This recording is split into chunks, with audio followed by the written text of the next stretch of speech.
Total of 9 Secret Service agents have now lost their jobs over the Colombian prostitution scandal. 2 more resigned yesterday. Another was forced out.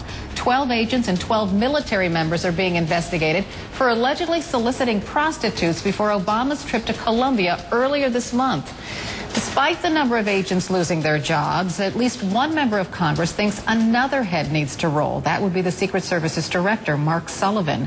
President Bush made him the top dog back in 2006.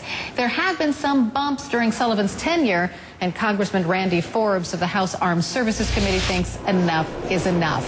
Congressman, welcome. Thank you, Carol. It's good to be with you. Lawmakers are holding a hearing. It kicks off in about 45 minutes. What do you want to hear? Well, Carol, I think we're going to hear that this is a much bigger problem than we thought. You know, we talk about coming to Washington to change things, to fix what's broken, but when we look at those things and they involve our friends or maybe point a little blame in our direction, it's so easy to cover it up and move to something else. But this is the Secret Service of the United States. They're the lead agency in defending the leadership of the country, and I think people want this fixed. Why do you think that Sullivan needs to go? Because he does have a lot of supporters. Well, I think one of the things that you look at, and I know the White House talked yesterday about this is just a bunch of knuckleheads, but Carol, we need to look at a culture. If there's any place that we should demand a high standard of conduct and character, it should be the Secret Service. And think about the culture that would hire this many knuckleheads.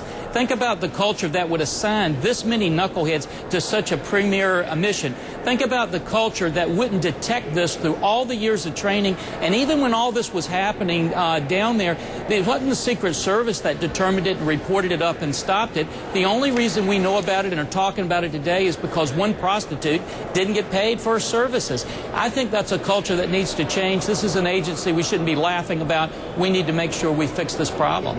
Senator Charles Grassley, a Republican, he wants to know if White House staffers were involved. Are you as concerned as he is about that?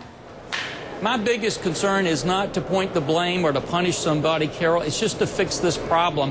You know, sometimes we can push away the problems that we saw with $500 million in Solyndra, or maybe Fast and Furious putting guns in the hands of criminals that kill innocent people, or maybe even the GSA, $1 million of taxpayer money.